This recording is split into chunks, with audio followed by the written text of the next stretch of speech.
नमस्कार दोस्तों। आज मैं आपके लिए एक ऐसी कहानी लेकर आया हूँ जो हमें यह सिखाती है कि बुद्धि और दयालुता का कोई मुकाबला नहीं कर सकता। ये कहानी हमें यह भी बताती है कि कभी कभी हमें आंखें होने के बावजूद भी कई बातें दिखाई नहीं देती, जबकि एक बिना आंखों वाला इंसान सब कुछ देख लेता है। आइए कहानी शुरू करते हैं। अगर आप पहली बार केटीवी स्टोरी चैनल पर आए हैं तो हमारे परिवार का हिस्सा बनने के लिए चैनल को जरूर सब्सक्राइब कर लीजिए। और अगर आपको कहानी पसंद आए तो इसे लाइक, शेयर और कमेंट करके हमें अपना प्यार जरूर दिखाइएगा। श्यामपुर नाम के एक छोटे से गांव में दो भाई रहते थे, जिनमें से बड़ा भाई विनय जन्म से ही देख नहीं सकता था। वह अपनी इस कमी के कारण ज्यादातर समय घर में ही रहता था। आंखों से अंधा होने के बावजूद भी वह बहुत समझदार था। उसने अपने जीवन के अनुभवों से बहुत कुछ सीखा था। वह चीजों को ऐसे महसूस करता था जैसे कोई आंखों वाला इंसान भी नहीं कर सकता।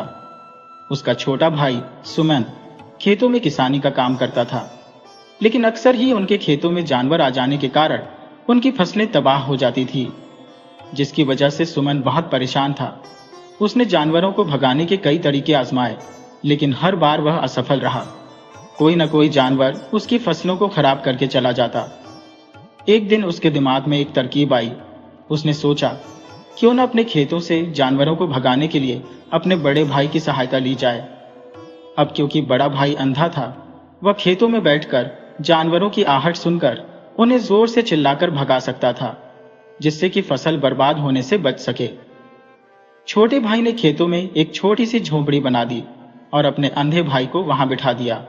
उसने कहा, भाई, अगर तुम्हें किसी जानवर की आहट सुनाई दे तो तुम जोर जोर से चिल्लाना। इससे वह जानवर डरकर भाग जाएगा और हमारी फसलें बच जाएंगी। बड़े भाई ने छोटे भाई की बात मान ली और उस दिन से वह खेतों में रहने लगा।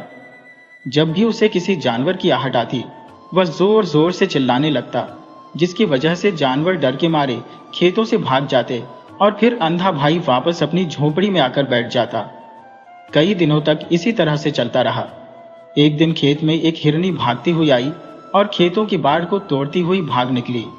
इसी हिरनी का पीछा करते हुए नगर का राजा भी खेतों में आ पहुंचा। उसके साथ उसके कुछ सिपाही थे।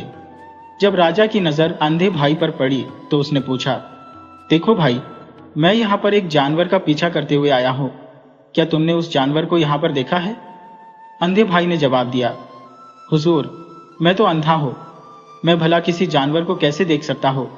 लेकिन मैं आपको यह जरूर बता सकता हूँ कि जो जानवर मेरे खेतों में से गुजरा है वह आपके शिकार के लायक बिल्कुल भी नहीं है।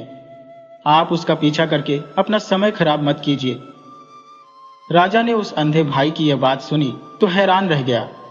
वह मन ही मन सोचने लगा कि जिस हिरनी का मैं पीछा कर रहा हूं वह मेरे लायक नहीं है। ये आदमी तो अंधा है, फिर भी इसे कैसे मालूम कि मैं किसी हिरनी का पीछा कर रहा था? राजा ने कहा, नहीं, तुम झूठ तो नहीं बोल रहे। एक तरफ तो तुम कहते हो कि तुम अंधे हो, दूसरी तरफ तुम यह भी कहते हो कि जो जानवर यहां से गुजरा है वह मेरे लायक नहीं है। अंधे भाई ने जवाब दिया, महाराज, जिसे आप हिरन समझ रहे हैं वह हिरन नहीं बल्कि हिरनी है, और वह गर्भवती है। और मुझे लगता है कि आप एक गर्भवती हिरनी का शिकार कभी नहीं करना चाहेंगे। इसीलिए मैंने कहा कि वह आपके लायक नहीं है। उसके पीछे जाने से बेहतर है कि आप अपना कीमती समय बचाएं और किसी दूसरे शिकार को ढूंढकर अपना शिकार का शौक पूरा करें। ये सुनकर राजा और भी हैरान रह गया। मन ही मन वह सोच रहा था, इस आदमी को कैसे पता चला कि वह हिरनी गर्भवती है? राजा ने तुरंत अपने एक सिपाही को बुलाया और कहा, मुझे वह जानवर जिंदा चाहिए, क्योंकि मैं जानना चाहता हूं कि क्या सच में वह गर्भवती हिरनी है।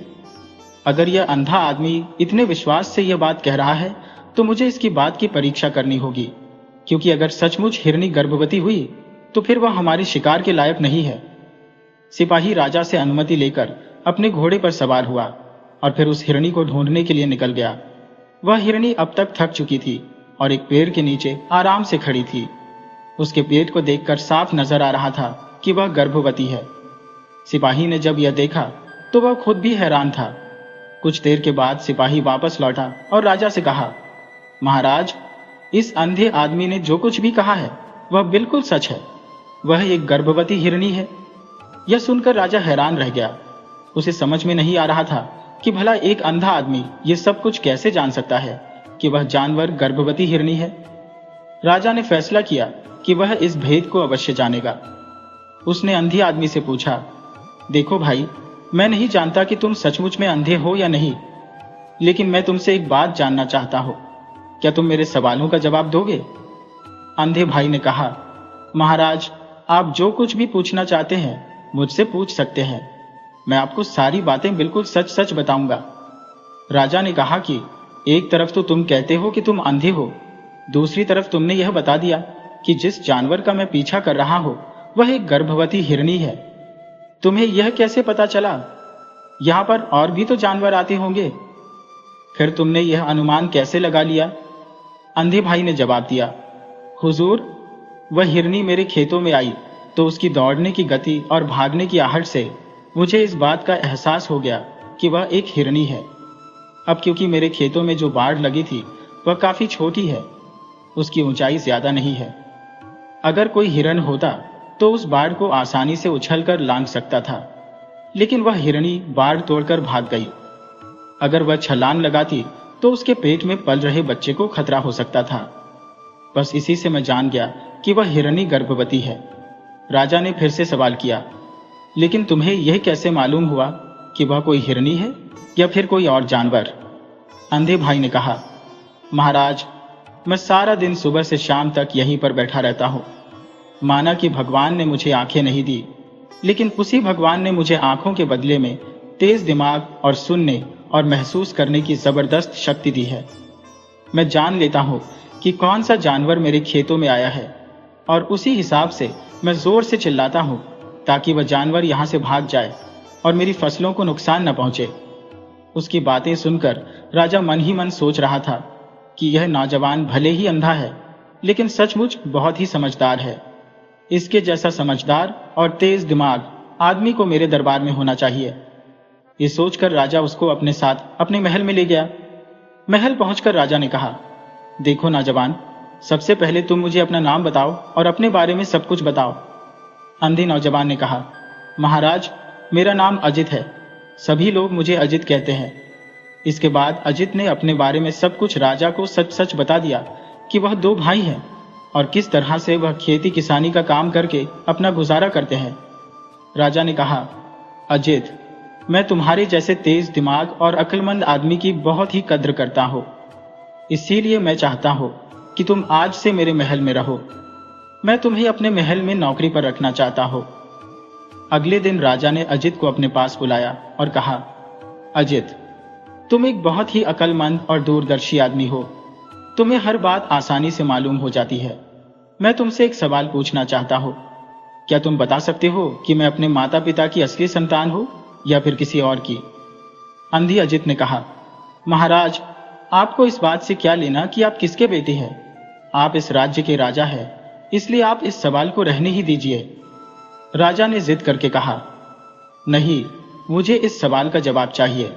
यह सवाल हमेशा से ही मुझे परेशान करता रहा है। अगर इस बात को जानने के लिए तुम्हें मेरी मां से मिलने की आवश्यकता हो तो मैं तुम्हें अपनी मां से भी मिलवा सकता हूं, और मेरे पिता का तो देहांत हो चुका है। अजित ने कहा, महाराज, मुझे आपकी मां से मिलने की कोई आवश्यकता नहीं है। मैं अभी बता सकता हूं कि आप किसकी संतान है, लेकिन पहले आप मुझे वचन दीजिए कि आप मुझ पर क्रोध नहीं करेंगे। राजा ने कहा, ठीक है, मैं तुम्हें वचन देता हूं कि मैं तुम पर गुस्सा नहीं करूंगा। इसके बाद अजित कहने लगा, महाराज, असल में आप एक कंजूस बनिए की संतान है और उसकी कंजूसी की आदत आप में भी आ गई है। यह सुनकर राजा गुस्से से भड़क गया। उसने तलवार निकाली और सीधा अपनी मां के पास पहुंच गया। मां से बोला, मां, मुझे सच सच बताओ, क्या मैं अपने पिता का बेटा हूं? अगर आपने मुझे सच नहीं बताया तो मैं यहीं पर अपनी जान दे दूंगा। उसकी मां ने कहा, बेटा, बात दरअसल ये है कि तुम हमारी असली संतान नहीं हो। हमारे तो कोई संतान थी ही नहीं। मैंने और मेरे पति ने तुम्हें किसी और से गोद लिया था और तुम्हें अपनी संतान की तरह पाला। दरअसल बात यह है कि मेरे पति के एक बहुत ही खास दोस्त थे जो इस नगर के धनवान सेठ थे। कहने को तो वह धनवान सेठ थे, लेकिन बहुत ही कंजूस आदमी थे। वह हर चीज को बहुत ही संभाल कर खर्च करते थे और उसकी यह आदत तुम में भी आ गई है। तुम उन्हीं के बेटे हो। एक बार किसी दुर्घटना के कारण उनके घर में आग लग गई थी। पूरा परिवार जलकर मर गया, लेकिन भगवान की दया से तुम जिंदा बच गए थे और उस समय तुम बहुत ही छोटे थे। मैंने और मेरे पति ने तुम्हें अपना लिया और अपने बेटे की तरह तुम्हारी परवरिश की। लेकिन यह बात सच है बेटा कि तुम हमारा खून नहीं हो। फिर भी हमने तुम्हें अपने बच्चों से कम नहीं समझा। सारी सच्चाई जानने के बाद राजा अंधी अजित के पास वापस आया और पूछने लगा, अजित, तुम्हें कैसे मालूम हुआ कि मेरे पिता एक कंजूस बनिया सेठ थे? तो अजित ने जवाब दिया, महाराज, क्योंकि अगर आप सच में एक राजा की असली संतान होते तो अब तक आपने मुझसे जितने भी सवाल किए हैं उनका सही जवाब मिलने पर आप मुझे ढेरों इनाम दे चुके होते, लेकिन आपने तो मुझे एक पाई तक नहीं दी। तभी मुझे अनुमान हो गया था कि आप एक राजा की संतान नहीं बल्कि किसी कंजूस सेठ की संतान है। राजा को अपनी कंजूसी के बारे में सुनकर बहुत शर्मिंदगी महसूस हुई। राजा बोला, अजित, तुमने ठीक कहा, मैं आज से ही अपनी कंजूसी की इस आदत को छोड़ता हूं। ये कहते हुए राजा ने सोने की अशर्फियों से भरी हुई एक थैली अजित को थमा दी और साथ ही यह भी कहा, अजित, मुझे विश्वास है कि हमारी बीच में हुई यह बातचीत तुम हमेशा अपने तक ही सीमित रखोगे। अजित बोला, महाराज, मुझे अपने स्वर्गीय माता पिता की कसम है, ये राज हमेशा मेरे सीने में ही दफन रहेगा। इसके बाद राजा ने अजित से कहा, अजित, आज से तुम मेरे सबसे खास आदमी हो। मैं तुमसे एक और बहुत ही जरूरी बात जानना चाहता हूं। पिछले कुछ दिनों से मुझे इस बात का संदेह है कि मेरे दरबार में कोई मेरे खिलाफ साजिश कर रहा है। क्या तुम इस बात को भांप सकते हो? अजित ने कहा, महाराज, यह एक बहुत ही पेचीदा मामला है, लेकिन अगर आप मुझे अनुमति दें तो मैं आपके दरबार के लोगों से मिलकर यह बात जान सकता हूं कि क्या सच में कोई साजिश हो रही है या नहीं। राजा ने कहा, ठीक है अजित, मैं तुम्हें अपने दरबार में लेकर चलता हूं। अगर तुमने मुझे सब कुछ पता लगाकर बता दिया तो मैं तुम्हें इतना इनाम दूंगा जितना तुमने कभी सोचा भी नहीं होगा। इसके बाद राजा अंधी अजित को अपने साथ लेकर दरबार में आ गया, जहां पर सभी मंत्री और दरबारी मौजूद थे। राजा ने वहां पर मौजूद सभी लोगों से कहा कि आज के बाद अजित हमारे दरबार का एक हिस्सा होगा। इसके बाद राजा ने सभी दरबारियों से अजित का परिचय करवा दिया। सभी लोग हैरान थे कि राजा एक अंधी आदमी को अपने दरबार में नौकरी पर क्यों रखना चाहते हैं। और फिर अजित चुपचाप अपनी जगह पर बैठ गया। वह दरबार में बैठे हुए लोगों की बातों को और उनकी आवाजों को बड़े ही गौर से सुन रहा था। इसके बाद राजा ने दरबार की कार्यवाही शुरू की। राजा ने अपने सभी मंत्रियों और दरबारियों से राजकाज के कार्यों के बारे में पूछताछ की।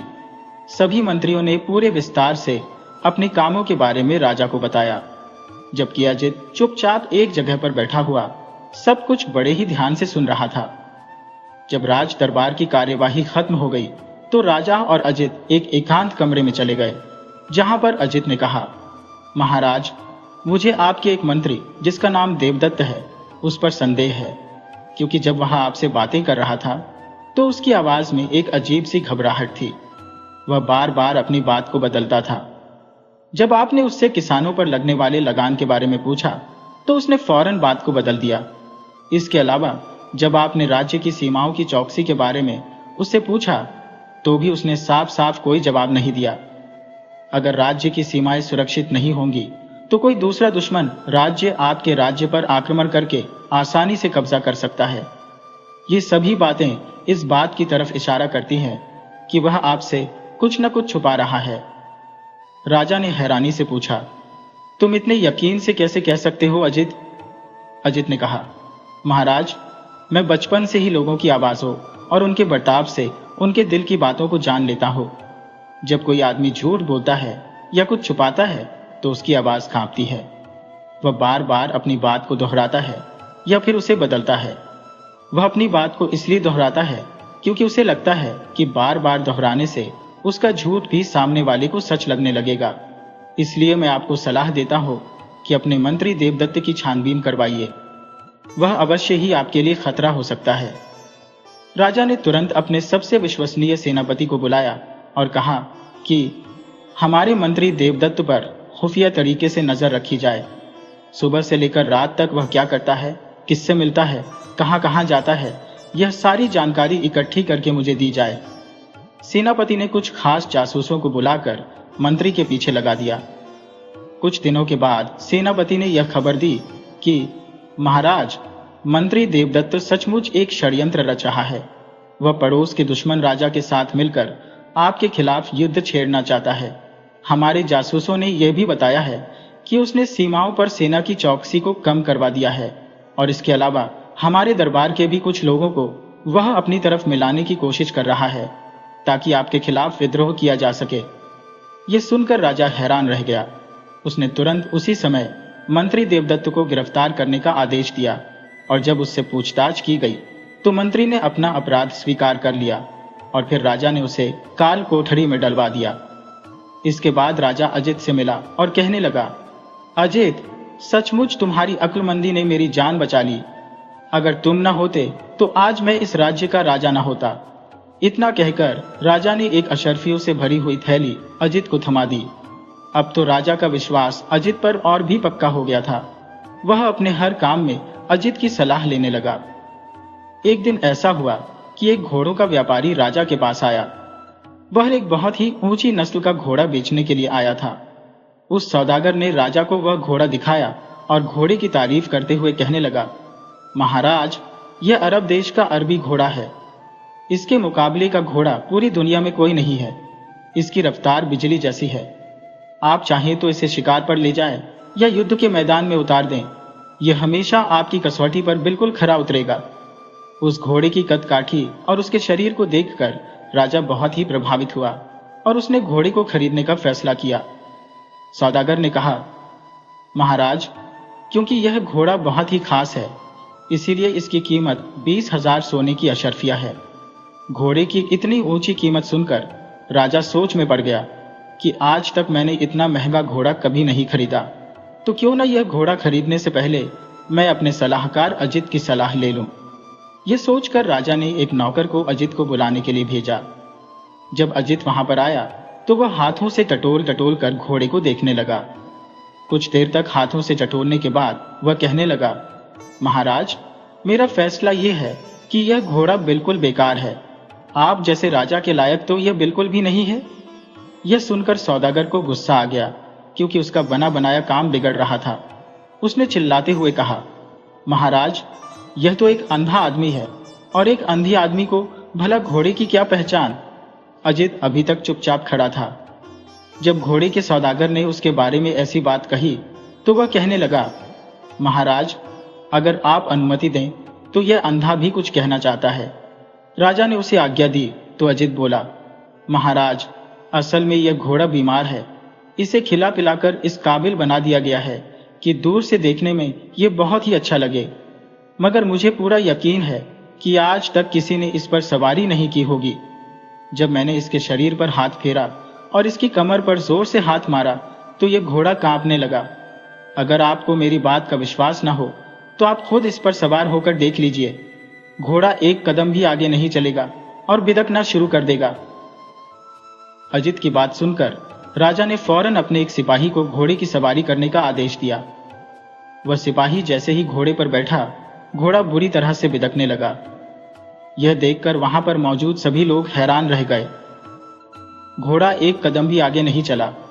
अजित की बात बिल्कुल सच निकली। राजा ने सौदागर को फटकार लगाई और कहा कि तुम इस राज्य में आकर मेरे साथ धोखा करना चाहते थे, इसलिए मैं तुम्हारे ऊपर 10,000 सोने की अशर्फियों का जुर्माना लगाता हूं और यह सोने की अशर्फिया अजित को दे दी जाए। और फिर ऐसा ही किया गया। घोड़े के सौदागर से 10,000 सोने की अशर्फिया वसूल की गई और इनाम के तौर पर अजित को दे दी गई। इस तरह से एक बार फिर से अंधी अजित ने अपनी अक्लमंदी से राजा को होने वाले नुकसान से बचा लिया। राजा अब अजित से बहुत ही खुश था और उसने हमेशा के लिए अजित को अपने महल में एक दरबारी के तौर पर रख दिया। और फिर आने वाले कई सालों तक अजित ने राजा के यहाँ पर नौकरी की। प्रताप नाम का एक नौजवान एक गांव में रहता था। प्रताप बढ़ई का काम करता था। गांव के सभी लोग उसे बहुत प्यार करते थे। जब वह छोटा था तभी उसके माँ बाप की मृत्यु हो चुकी थी, इसीलिए वह अकेला रहता था। रोज शाम को अपना काम खत्म करने के बाद वह गांव के पोखर के किनारे जा बैठता और सोचता, काश उसका भी अपना घर होता। ले देकर सगे संबंधियों में उसकी एक बूढ़ी मौसी थी जो 4 गांव आगे रहती थी। प्रताप को उससे मिले हुए कई साल हो चुके थे। एक दिन की बात है, प्रताप ने तय कर लिया कि वह अपनी मौसी को मिलने के लिए जाएगा। आखिर वह बूढ़ी थी, हो सकता है बीमार हो। प्रताप ख्याली पुलाव पकाने लगा और सोचने लगा कि उसे देखते ही उसकी मौसी की आंखों में आंसू उमड़ आएंगे। अगले दिन सूर्योदय होने से पहले ही प्रताप अपनी मौसी के घर जाने के लिए निकल पड़ा। कमलेश, जो कि एक कुम्हार था और प्रताप का बहुत ही अच्छा मित्र था, उसने बहुत कोशिश की कि प्रताप अपने जाने का इरादा छोड़ दे। वह कहने लगा, एक बार फिर से सोच लो मित्र, तुम्हें अपनी मौसी से मिले हुए काफी समय बीत गया है। हो सकता है कि तुम्हें देखकर वह इतनी खुश ना हो जितना कि तुम सोच रहे हो। मेरा चचेरा भाई भी उसी गांव में रहता है और उसने मुझे बताया है कि वह विधवा है और बहुत अमीर भी है, परंतु साथ ही साथ वह बहुत कंजूस भी है। हो सकता है तुम्हें देखकर वह सोचे कि तुम उसका पैसा हड़पने के लिए आए हो। लेकिन प्रताप ने तो जाने की ठान ली थी और कमलेश की बात का उस पर कोई असर नहीं हुआ। प्रताप के पास अपना कोई गड्ढा तो था नहीं, इसलिए वह तपती हुई धूप में पैदल ही चला जा रहा था। जब सूरज सिर पर चढ़ आया तो प्रताप एक पेड़ के नीचे बैठ गया। आखिरकार थका मांदा और भूख से बेहाल होकर प्रताप जब सूरज ढलने पर अपनी मौसी के गांव के पास पहुंचा तो गांव में घुसते ही उसे एक मोची मिल गया जो अपनी दुकान बंद करके अपने घर जाने की तैयारी कर रहा था।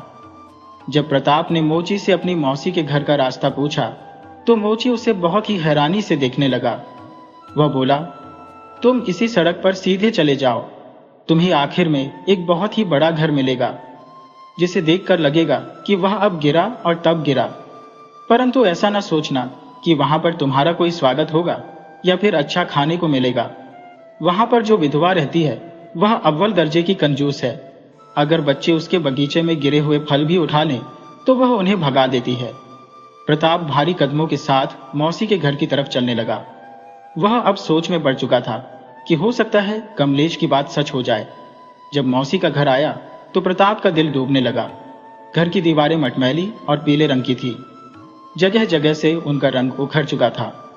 खपैल टूटी हुई थी। आंगन में कूड़ा करकट जमा था। टूटे हुए दरवाजे के पास वाले खंभे के साथ एक अधमरा और उदास सा गड्ढा बंधा हुआ था। गड्ढे की पसलियां तक नजर आ रही थी। उसकी आंखें देखकर प्रताप को लगा कि शायद ही उसने इतनी उदास आंखें पहले कभी देखी हो। वह गधा प्रताप की तरफ ऐसे ताकने लगा मानो खाने के लिए भीख मांग रहा हो। प्रताप को भी गड्ढे पर दया आ गई।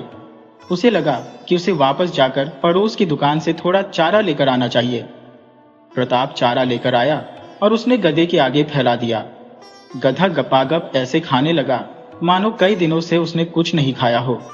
तभी किसी के चिल्लाने की आवाज आई, कौन है? मेरे गधे से तुम्हारा क्या काम है? प्रताप ने मुड़कर देखा तो सफेद बालों वाली एक बुढ़िया खड़ी थी। वह सोचने लगा, अच्छा तो यह है मेरी मौसी। प्रताप ने उसे अपना नाम पता बताया। मौसी प्रताप से मिलकर बिल्कुल भी खुश नहीं थी और जैसा कि कमलेश ने कहा था कि मौसी को लगा प्रताप उसके पैसे ऐंठने के लिए आया है। वह बोली, अरे मैं तो बहुत गरीब हूं, मेरे पास कोई पैसा वैसा नहीं है। अपना ही पेट बड़ी मुश्किल से पालती हो तो तुम्हें क्या दूं? तुम तो बस ऐसे ही मुंह उठाकर आज धमके हो मेरे पास। अपनी मौसी की बातें सुनकर प्रताप को बहुत ही बुरा लगा, मगर उसने कुछ भी जाहिर नहीं होने दिया। उसे तो सिर्फ थोड़ी सी आत्मीयता और थोड़ा सा प्यार चाहिए था। उस रात जब प्रताप रसोई के फर्श पर सोया तो उसका पेट खाली था और मन भरा हुआ था, क्योंकि मौसी ने उसे सिर्फ एक कटोरी दलिया ही खाने को दिया था। और जब प्रताप ने कहा कि वह अगली सुबह लौट जाएगा तो एक बार भी उसे रोकने की कोशिश नहीं की। अगले दिन जब प्रताप चलने को तैयार हुआ तो मौसी बोली कि अगले गांव तक वह भी उसके साथ चलेगी। आज मंगलवार है और गांव में बाजार लगेगा। मैं अपने इस निकम्मे गद्दे को आज ही बेच दूंगी। काम का नकाज का, दुश्मन अनाज का। बेचारा गधा क्या था, हड्डियों का ढांचा भर था, किसी को बैठा तो सकता नहीं था। प्रताप और मौसी जैसे तैसे उसे बाजार तक ले आए। गांव भर के लोग वहां पर जमा थे। दुकानदार और खरीदार चिल्ला चिल्लाकर आपस में मोलभाव कर रहे थे। प्रताप और बुढ़िया बाजार के बीचों बीच आकर खड़े हो गए जहां पर लोग अपने अपने जानवर बेचने के लिए आए हुए थे। और तभी अपनी तीखी आवाज में मौसी ने यह घोषणा की कि जो भी इस गधे का सबसे ज्यादा दाम लगाएगा, यह गधा उसी का हो जाएगा।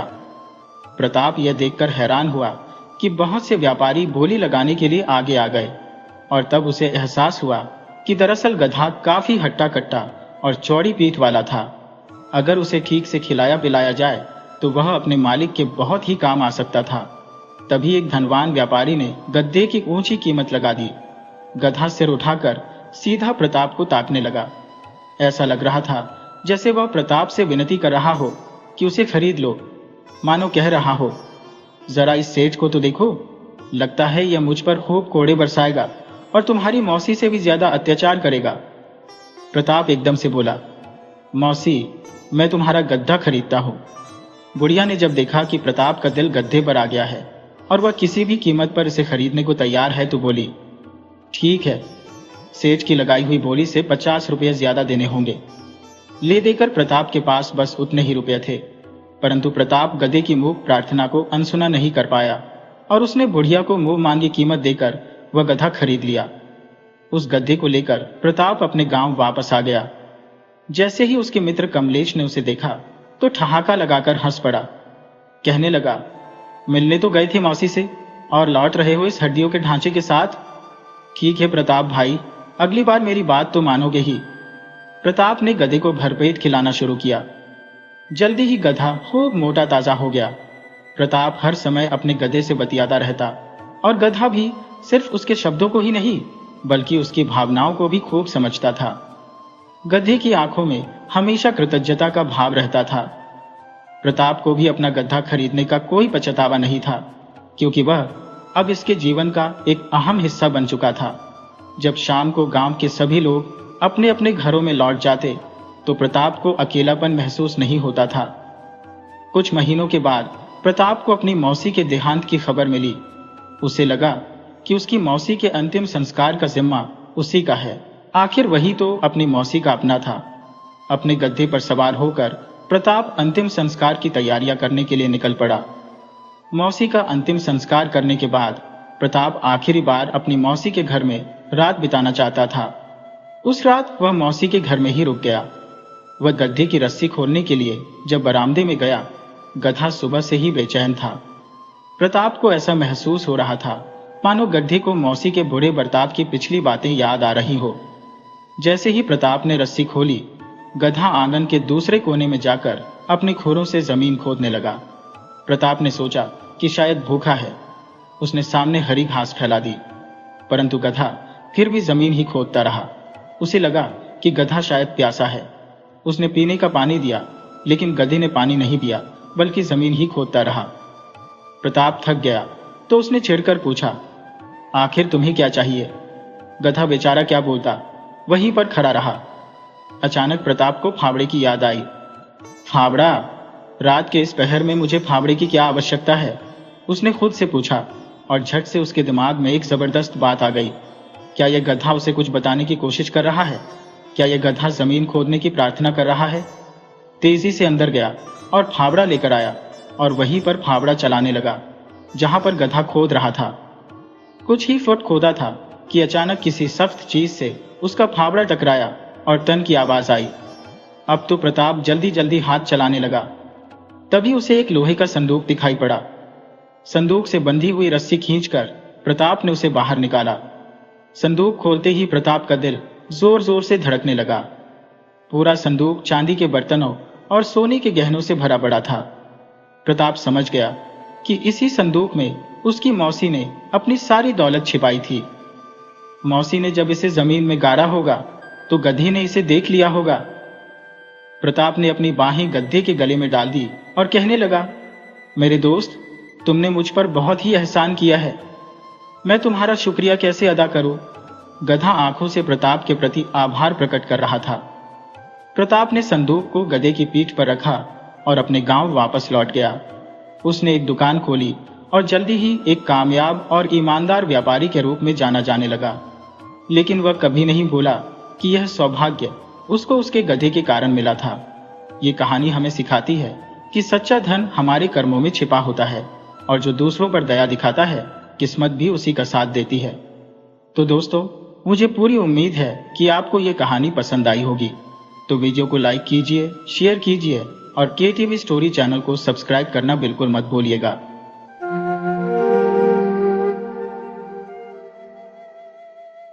नमस्कार दोस्तों, आज मैं आपके लिए दो सच्चे दोस्तों की एक ऐसी कहानी लेकर आया हूँ जो हमें यह सिखाती है कि दोस्ती का रिश्ता दुनिया में सबसे ज्यादा सच्चा और पवित्र होता है, और यह भी बताती है कि वचन का पालन करना और ईमानदार होना कितना जरूरी है। आइए कहानी शुरू करते हैं। अगर आप पहली बार केटीवी स्टोरी चैनल पर आए हैं तो हमारे परिवार का हिस्सा बनने के लिए चैनल को जरूर सब्सक्राइब कर लीजिए, और अगर आपको कहानी पसंद आए तो इसे लाइक, शेयर और कमेंट करके हमें अपना प्यार जरूर दिखाइएगा। बहुत पुरानी बात है। नंदपुर नाम के एक राज्य में दो पक्के दोस्त रहते थे। एक का नाम था रवि, जो एक सीधा साधा किसान था और खेती बाड़ी करके अपना जीवन चलाता था।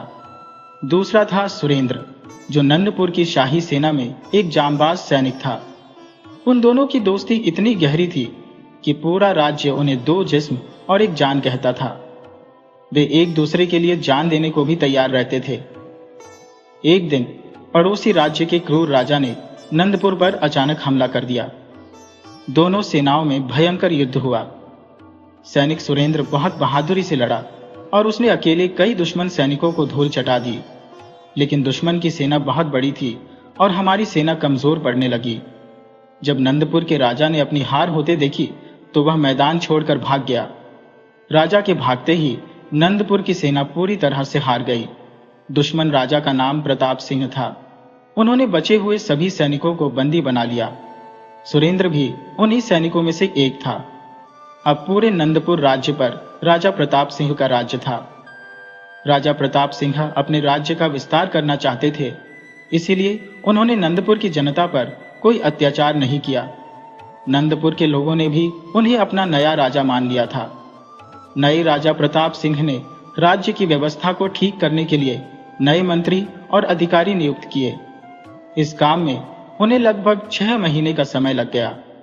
जब हालात सामान्य हो गए तो राजा को युद्ध में पकड़े गए सैनिकों का ख्याल आया। सुरेंद्र की बहादुरी राजा को अच्छी तरह याद थी, क्योंकि उसने अकेले ही उनकी सेना को बहुत नुकसान पहुंचाया था। राजा प्रताप सिंह ने सोचा कि अगर सुरेंद्र जैसे बहादुर सैनिक को जिंदा छोड़ दिया गया तो वह कभी भी उनके लिए खतरा बन सकता है। इसीलिए उन्होंने फैसला किया कि उसे मौत के घाट उतार दिया जाए। राजा ने तुरंत अपने सेनापति को बुलाया और आदेश दिया, सेनापति जी, हमारे बहादुर दुश्मन सैनिक सुरेंद्र को तुरंत फांसी पर चढ़ा दिया जाए। उसने युद्ध में हमारे कई जांबाजों को मारा है। हाँ, एक बात का ध्यान रखना, उसे फांसी देने से पहले मुझे जरूर बताना। मैं खुद वहां मौजूद रहना चाहता हूं। सेनापति ने कहा, जैसी महाराज की आज्ञा। कुछ देर बाद फांसी की सारी तैयारियां पूरी हो गईं। जब सुरेंद्र को फांसी के तख्ते पर लाया गया तो सेनापति ने राजा को खबर भिजवा दी। राजा तुरंत वहां आ गए। राजा ने सुरेंद्र से कहा, सैनिक, हम तुम्हारी बहादुरी की तारीफ करते हैं, लेकिन हम यह भी नहीं चाहते कि तुम एक तलवार की तरह हमारे सिर पर लटकते रहो। इसलिए हम तुम्हें फांसी दे रहे हैं। फिर भी एक बहादुर सैनिक होने के नाते हम तुम्हारी आखिरी इच्छा जानना चाहते हैं। कुछ कहना चाहते हो तो कहो। सुरेंद्र बोला, राजन, मेरी सिर्फ यही इच्छा है कि मैं कुछ दिनों के लिए अपने परिवार से मिल सकूं। उसके बाद आप मुझे फांसी पर चढ़ा दें तो मुझे कोई दुख नहीं होगा। राजा ने कहा, ठीक है, हम तुम्हारी ये इच्छा पूरी कर सकते हैं, लेकिन एक शर्त है। तुम्हें अपने बदले में किसी परिचित को हमारे पास अमानत के तौर पर छोड़ना होगा। राजा की बात अभी पूरी नहीं हुई थी कि तभी एक सिपाही ने आकर बताया, महाराज, एक आदमी आपसे अभी मिलना चाहता है। यदि आपकी आज्ञा हो तो उसे अंदर ले आऊं। राजा ने पूछा, कौन है वह आदमी? सिपाही ने जवाब दिया, महाराज, उसका नाम रवि है। वह इसी नगर का रहने वाला है और खुद को फांसी पर चढ़ने वाले इस आदमी का दोस्त बताता है। राजा को बहुत हैरानी हुई। उन्होंने कहा, अच्छा, तो उस आदमी को यहां ले आओ। सिपाही चला गया। राजा ने सुरेंद्र से कहा, सैनिक, तुम्हारी किस्मत अच्छी है जो तुम्हारा दोस्त ऐन मौके पर तुमसे मिलने आ गया है। अगर वह तुम्हारी जगह बंदी बनने को तैयार हो जाता है तो मैं तुम्हारी आखिरी इच्छा जरूर पूरी करूंगा। कुछ ही देर में रवि को वहां लाया गया। राजा ने रवि से पूछा, क्यों रवि, ये आदमी तुम्हारा दोस्त है? रवि बोला, जी महाराज, ये मेरा दोस्त है और मुझे अपनी जान से भी ज्यादा प्यारा है। राजा ने कहा, तो सुनो, तुम्हारा दोस्त मरने से पहले कुछ दिनों के लिए अपने परिवार के साथ रहना चाहता है, लेकिन अगर वह वापस नहीं लौटा तो हम उसे यूं ही नहीं छोड़ सकते। अगर तुम उसके बदले में बंदी बनने के लिए तैयार हो तो हम उसकी आखिरी इच्छा पूरी कर सकते हैं। रवि ने एक पल भी सोचे बिना कहा, महाराज, आप इसे तुरंत छोड़ दीजिए। मैं अपने दोस्त के बदले में बंदी बनने को तैयार हूं। राजा बोले, एक बार फिर सोच लो भले आदमी, अगर ये वापस नहीं लौटा तो तुम्हें फांसी दे दी जाएगी। रवि ने मुस्कुराते हुए कहा, महाराज, मैंने अच्छी तरह सोच लिया है। मुझे आपकी हर शर्त मंजूर है। आप इसे छोड़ दीजिए और मुझे बंदी बना लीजिए। राजा ने कहा, ठीक है, तो हम सुरेंद्र को 7 दिनों का समय देते हैं। ये 7 दिन तक अपने परिवार के साथ रहकर वापस आएगा, लेकिन अगर 8वें दिन यह वापस नहीं लौटा तो हम तुम्हें फांसी पर चढ़ा देंगे। दोनों दोस्तों ने इस शर्त को मान लिया। राजा ने सैनिकों को आदेश दिया कि सुरेंद्र को आजाद कर दिया जाए और रवि को बंदी बना लिया जाए। आजाद होते ही सुरेंद्र ने अपने दोस्त को गले लगाया और बोला, रवि, तुम एक सच्चे दोस्त हो, तुम चिंता मत करना, मैं 7वें दिन जरूर वापस लौट आऊंगा। रवि बोला, लेकिन मित्र, मैं तो भगवान से यही प्रार्थना करूंगा कि तुम कभी लौट कर वापस ना आओ। जाओ, तुम्हारी पत्नी और बच्चे तुम्हारा इंतजार कर रहे हैं। दोनों दोस्त एक दूसरे से विदा हुए और सैनिक रवि को लेकर कारागार में चले गए, जबकि सुरेंद्र राजा के दिए घोड़े पर सवार होकर अपने घर चला गया।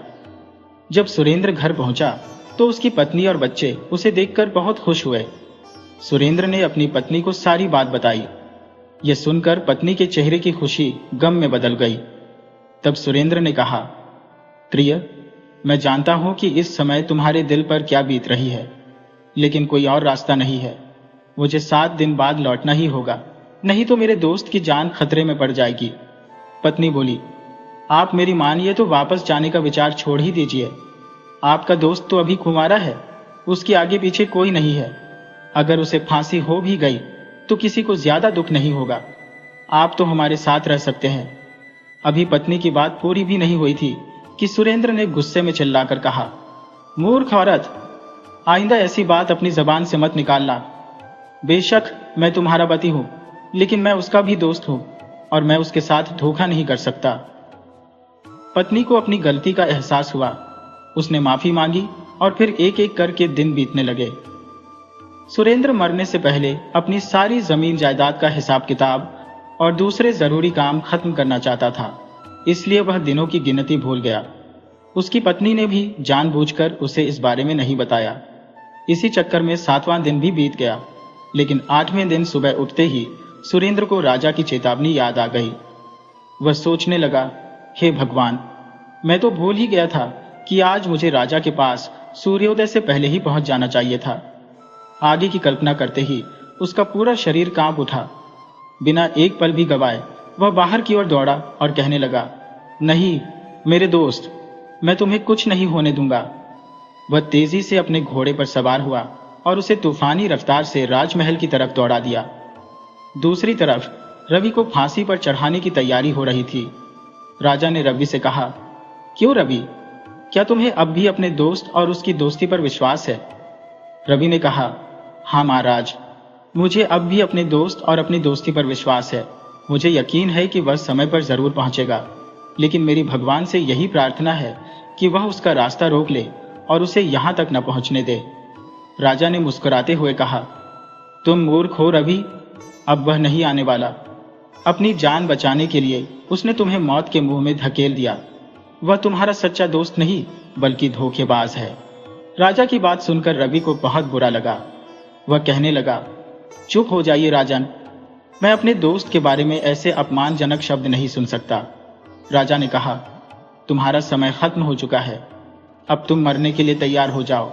रवि बोला, मैं तो मौत को गले लगाने के लिए बिल्कुल तैयार हूं। राजन, अपने जल्लाद से कहिए कि वह जल्दी से अपना काम करे। राजा ने जल्लाद को आदेश दिया कि इसे फांसी पर चढ़ा दो। ताकि इस बेवकूफ आदमी की जबान हमेशा के लिए बंद हो जाए और दोस्ती का दम भरने वाले लोगों को इससे एक सबक मिले। लेकिन जैसे ही जल्लाद ने अपना कदम आगे बढ़ाया, तभी सुरेंद्र वहां आ पहुंचा। सभी लोग उसे देखकर हैरान थे। सुरेंद्र ने कहा, रवि, मेरे दोस्त, मुझे माफ कर दो, मुझे आने में थोड़ी देर हो गई। रवि बोला, तुम लौटकर क्यों आए हो? सुरेंद्र ने कहा, क्या मैं लोगों को यह कहने का मौका दे देता कि दुनिया में दोस्ती नाम की कोई चीज नहीं होती? और फिर वह राजा की तरफ देखकर कहने लगा, राजन, मैं आ गया हूं। आप मेरे दोस्त को छोड़ दीजिए और मुझे फांसी पर चढ़ा दीजिए। मुझे आपसे कोई शिकवा शिकायत नहीं है। तब रवि ने कहा, नहीं महाराज, जो समय आपने दिया था उस समय तक यह लौट कर नहीं आ पाया, इसलिए शर्त के मुताबिक आपको मुझे ही फांसी पर चढ़ाना होगा। और फिर रवि सुरेंद्र से कहने लगा, तुम लौट जाओ मित्र, तुम्हारे पीछे तुम्हारी पत्नी और बच्चे हैं, जबकि मेरा इस दुनिया में कोई नहीं है। मेरे मरने का किसी को कोई दुख नहीं होगा। यह सुनकर सुरेंद्र ने कहा, यह तुम कैसी बातें करते हो मित्र? क्या मुझे तुम्हारी मौत का जरा भी दुख नहीं होगा? अरे, दोस्त की जुदाई से तो बेहतर है कि मैं जीते जी मर जाऊं। और क्या तुम यही चाहते हो कि तुम्हारे पीछे से लोग तुम्हारे दोस्त को स्वार्थी, धोखेबाज और नीच कहें? रवि बोला, नहीं, ऐसा मत कहो सुरेंद्र। उन दोनों की बातें सुनकर राजा गहरी सोच में पड़ गए। वह सोचने लगे, अरे, ऐसी मित्रता तो मैंने आज तक नहीं देखी। दोनों एक दूसरे की जान बचाना चाहते हैं और अपने आप को दोस्ती पर कुर्बान कर देना चाहते हैं। लेकिन तभी राजा के मन में दूसरा विचार आया कि नहीं, दुश्मन सैनिक के साथ ऐसी हमदर्दी ठीक नहीं है। राजा प्रताप सिंह असमंजस में पड़ चुके थे। कुछ देर तक सोचने के बाद उन्होंने कहा, आज यह फांसी नहीं होगी। मैं आदेश देता हूं कि किसान रवि को छोड़ दिया जाए और सैनिक सुरेंद्र को कारागार में डाल दिया जाए। आज से चौथे दिन इसे फांसी पर लटकाया जाएगा। इतना कहकर राजा वहां से चले गए। सैनिकों ने रवि को महल से बाहर कर दिया और सुरेंद्र को फिर से 4 दिन के लिए कारागार में डाल दिया गया। राजा महल में लौटकर आए। उस रात राजा को नींद नहीं आई। वो सारी रात सुरेंद्र के बारे में ही सोचते रहे। सुबह के समय राजा की पत्नी यानी महारानी ने कहा, महाराज, आप इतने परेशान दिखाई दे रहे हैं। तब राजा ने सुरेंद्र का सारा किस्सा रानी को कह सुनाया। रानी बोली, महाराज, उस वीर दुश्मन सैनिक के बारे में मैंने भी सुना है। यदि आप आज्ञा दें तो मैं उससे मिलना चाहती हूँ। राजा ने कहा, रानी, 3 दिन के बाद उसे फांसी दे दी जाएगी। इससे पहले यदि तुम चाहो तो उससे मिल सकती हो। अगले ही दिन शाम के समय महारानी सुरेंद्र से मिलने के लिए कारागार में पहुंच गईं। उस समय कारागार में रानी और सिर्फ कैदी सुरेंद्र ही था। रानी के आदेश पर सभी पहरेदार बाहर जा चुके थे। रानी ने कहा, सुनो सुरेंद्र, मैंने तुम्हारी बहादुरी के बारे में सुना है कि तुमने हमारे कई सिपाहियों को मार डाला था। मैं तुम्हारी वीरता की कद्र करती हूँ, परंतु अब तुम मौत के शिकंजे में हो। तुम चाहो तो मैं तुम्हें इसी समय यहां से निकलवा सकती हूँ। महारानी की बातें सुनकर सुरेंद्र हैरान था। वह बड़े ध्यान से सब कुछ सुन रहा था। रानी ने आगे कहा, सुरेंद्र, अगर तुम्हारे जैसा बहादुर आदमी मेरी सहायता करने को तैयार हो जाए तो मैं अपने मकसद में कामयाब हो सकती हो और तुम भी यहां से आजाद हो सकते हो। सुरेंद्र की आंखें हैरानी से फैल गईं। उसने पूछा, वह कैसे महारानी जी? महारानी बोली, सुरेंद्र, मैं तुम्हें आजाद करवा सकती हूँ, परंतु तुम्हें मेरा एक काम करना होगा। कैसा काम महारानी जी? महारानी बोली, सुरेंद्र, तुम्हें महाराज प्रताप सिंह की हत्या करनी होगी, क्योंकि मैं उन्हें हटाकर राज्य की बागडोर अपने हाथों में लेना चाहती हूँ। उसके बाद मैं अपने प्रेमी राजा अमरपाल से विवाह कर लूंगी और मैं तुम्हें अपना सेनापति बना लूंगी। मुझे पूरा विश्वास है कि तुम्हारे जैसा बहादुर आदमी इस काम को आसानी से कर सकता है। हमारे महाराज प्रताप सिंह महीने में एक बार अकेले कुलदेवी के मंदिर जाते हैं। तब तुम ये काम आसानी से कर सकते हो और कल सुबह ही वह कुलदेवी के मंदिर जाने वाले हैं। रानी की बातें सुनकर सुरेंद्र का मुंह खुला का खुला रह गया। उसने कहा, नहीं महारानी जी, मैं ऐसा नहीं कर सकता। रानी ने पूछा, परंतु क्यों नहीं कर सकते? राजा प्रताप सिंह तो तुम्हारा दुश्मन है ना? सुरेंद्र बोला, महारानी जी, वह मेरे दुश्मन तभी तक थे जब मैं रणभूमि में उनके खिलाफ युद्ध लड़ रहा था। परंतु अब नहीं। इसके 3 कारण हैं। पहला तो यह कि यदि वह चाहते तो युद्ध खत्म होते ही मुझे मौत दे सकते थे, परंतु उनकी दया के कारण मैं 6 महीने तक जिंदा रहा और उनका दिया हुआ अनाज खाता रहा। अब चाहते हुए भी मैं उनके साथ नमक हरामी नहीं कर सकता। दूसरा कारण यह है कि उन्होंने मेरी आखिरी इच्छा का सम्मान करते हुए मुझे मेरे परिवार से मिलने दिया था। अगर मैं मरने से डरता तो शायद लौटकर कभी वापस नहीं आता।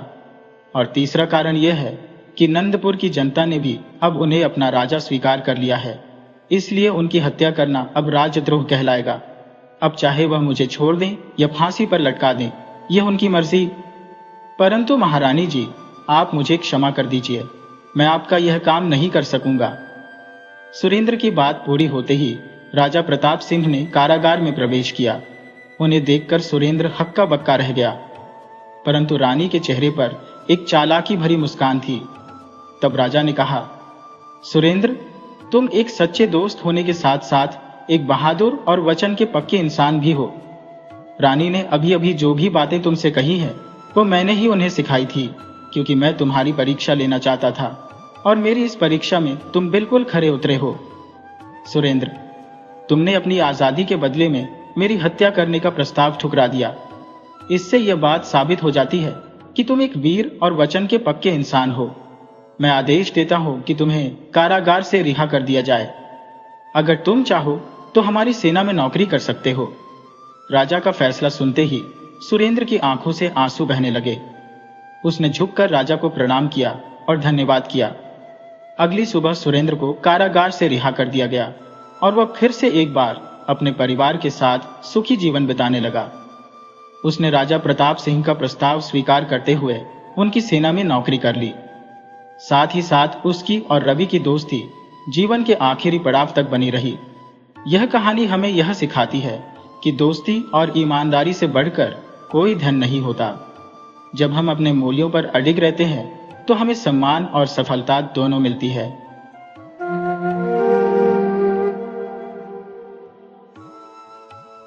आज हम आपको एक गजब की कहानी सुनाने वाले हैं। एक ऐसे राजा और बंदर की कहानी जिसे सुनकर आप भी दांतों तली उंगली दबा लेंगे। बहुत समय पहले की बात है। किसी शहर में एक राजा राज करता था। राजा बहुत ही अच्छा और दयालु था। वो न तो किसी पर अत्याचार करता था और न ही किसी पर जुल्म होने देता था। उसने तो सजाएं भी हल्की करवा दी थी, फिर भी राजा के राज में अमन चैन था और सब लोग खुशी खुशी रहते थे। राजा की प्रजा बहुत खुश रहती थी, लोग ईमानदार थे और राज्य में खुशहाली थी, इसलिए जुर्म भी कम होते थे। लोग इतने खुश थे, राजा की प्रजा इतनी अच्छी थी कि वो राजा को दुआएं देती थी। राजा की रहमदिली का ये हाल था कि इंसान तो इंसान, वो जानवरों पर भी जुल्म नहीं होने देते थे। एक बार की बात है, बरसात का मौसम था। राजा ने अपने मंत्रियों से कहा कि देखो, आज मौसम बहुत सुहाना है, चलो कहीं घूमने चलते हैं। राजा के मंत्रियों ने भी कहा, हाँ महाराज, इस तरह से आप अपने शहर का घूमना भी कर सकते हैं। और राजा अपने मंत्रियों और सैनिकों के साथ घूमने निकल गया। घूमते घूमते राजा पास वाले जंगल में भी चला गया। अब राजा जंगल में चला गया। मौसम बड़ा सुहाना था। राजा ने जंगल में ही रुकने का इंतजाम करवाया और राजा के लिए तंबू लगाया गया। फिर कई तरह के खेल तमाशे और मौज मस्तियां जंगल में होने लगी। जंगल में जैसे मंगल होने लगा था, अच्छे अच्छे पकवान बन रहे थे। जब खाने का समय हुआ तो नौकरों ने राजा के लिए आसन लगाया और राजा को खाना परोसने लगे। राजा ने देखा कि एक बहुत बड़े पेड़ पर एक बहुत बड़ा बंदर बैठा हुआ है। वह सब कुछ चुपचाप शांति से देख रहा था। उसमें बंदरों वाली कोई हरकत नहीं थी और न ही वो कोई खाने की चीज लेकर भागा और न ही उस बंदर ने किसी को परेशान किया। राजा ने अपने नौकरों से कहा कि देखो, इस बंदर के लिए भी थोड़ा सा खाना और फल इसके सामने डाल दो। नौकरों ने राजा के कहे अनुसार कुछ फल और रोटी उस बंदर के पास एक पत्थर पर रख दी। बंदर खाना देखकर पेड़ से नीचे उतरा और एक ठीक लकड़ी का टुकड़ा लेकर उस पर कोयले से कुछ लिखने लगा। फिर उसने वो ठीक राजा को दे दी।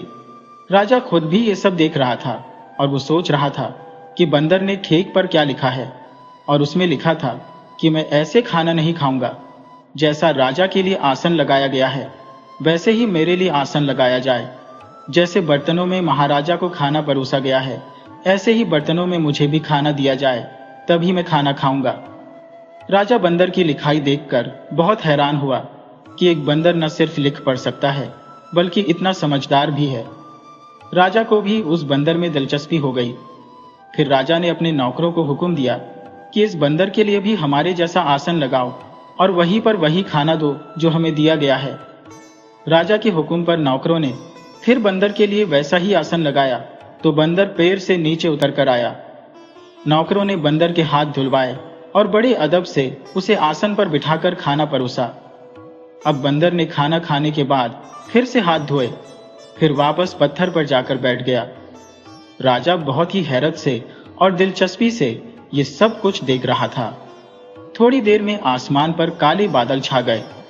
नौकरों ने जल्दी जल्दी से सामान समेटा और जल्दी जल्दी सामान समेटने के लिए उन्होंने एक टाट का टुकड़ा बंदर के सामने भी रख दिया कि कहीं बंदर बरसात में भीग न जाए।